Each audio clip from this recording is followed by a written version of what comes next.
Meanwhile coming in.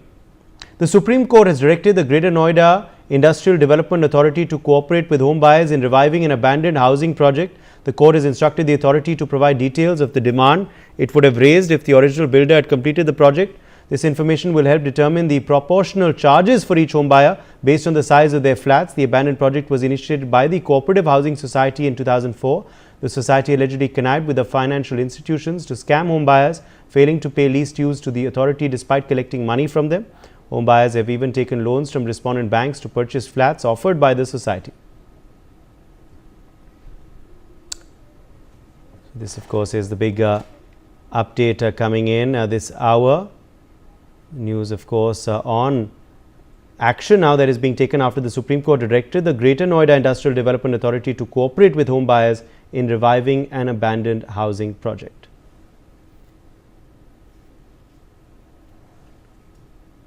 The court had instructed the authority to provide details of the demand it would have raised if the original builder had completed the project.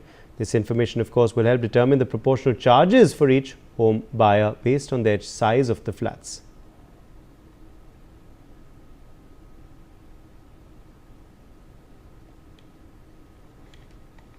So all eyes, of course, on the relief, hopefully, that will be provided to home buyers in Greater Noida after the Supreme Court's intervention in this case.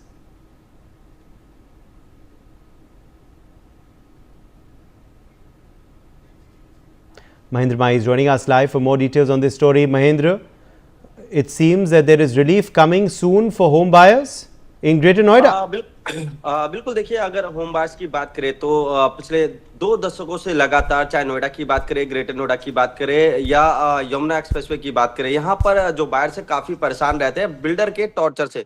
क्योंकि अधिकतर जो buyers होते हैं वो अपनी flat की पूरी कीमत जो है अदा कर देते हैं बिल्डर को, मगर जो बिल्डर है वो कहीं ना कहीं उनके पैसे का मिसयूज करता है, अपने अन्य अलग प्रोजेक्टों में लगाता है।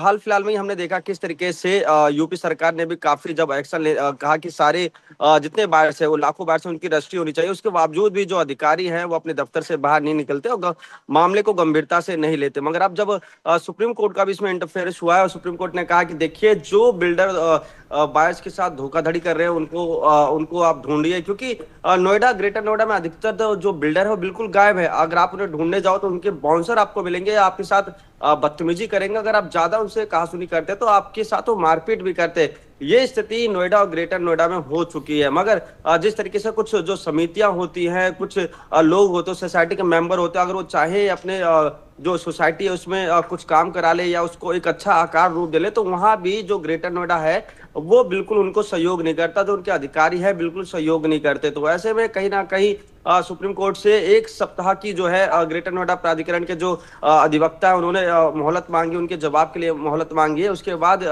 देखना होगा कि क्या सुनवाई होती है। मगर इसमें तो साफ जाहिर होता है कि किस तरीके से जो ग्रेटर नोएडा प्राधिकरण है वो अपने आंख बंद करके बैठा है, वो नहीं देख पा रहा, वो नहीं समझ पा रहा कि जितने बायर्स है जो अपनी जिंदगी की जमा पूंजी लगा देते हैं, यानी कि लोन लेते हैं, लोन लेने के बाद वो बिल्डर को पूरा पैसा अदा करते हैं, उसके बाद किस्त भी बायर्स जो है वो भरते हैं, मगर उसके बावजूद भी ना उनको मकान मिलता है, ना उनको मूलभूत सुविधा मिलती है, ना उनको मेंटेनेंस का कोई एक अच्छा प्रेजेंटेशन मिलता है। तो कह सकते हैं कुल मिलाकर जो बायर्स है सबसे ज्यादा दिक्कतों का सामना उसी को करना पड़ रहा है। आए दिन हम देखते हैं कि चाहे नोएडा हो, ग्रेटर नोएडा हो या अन्य सोसाइटी हो, वहां हर दिन जो बायर्स है अपनी मूलभूत सुविधाओं को लेकर, अपने परिवार को लेकर लड़ता है। कभी सोसाइटी में पार्क अच्छे नहीं होते, कभी सोसाइटी में पानी नहीं मिलता, कभी सोसाइटी के दूषित पानी पीने से बीमार पड़ जाता है। हमने देखा अभी हाल फिलहाल में ग्रेटर नोएडा की एक सुपरटेक की सोसाइटी थी, वहां पर जहरीला पानी पीने से तकरीबन 200 से लोग अधिक बीमार पड़ गए। तो और इससे पहले एक और अन्य एक निजी सोसाइटी थी, वहां भी तकरीबन 1500 लोग बीमार पड़ गए। तो आप सोच सकते हैं उदय, किस तरीके से जो परेशानी है वो बायर्स झेल रहे हैं, और जो दुष्ट बिल्डर है, यानी कि जिनके कानों पे जू बिल्कुल। मगर अब लगता है कि राहत उन्हें मिल सकती है उच्च न्यायालय के इस आदेश के पश्चात। शुक्रिया महेंद्र माई हमारे संग जुड़ने के लिए। तो फिर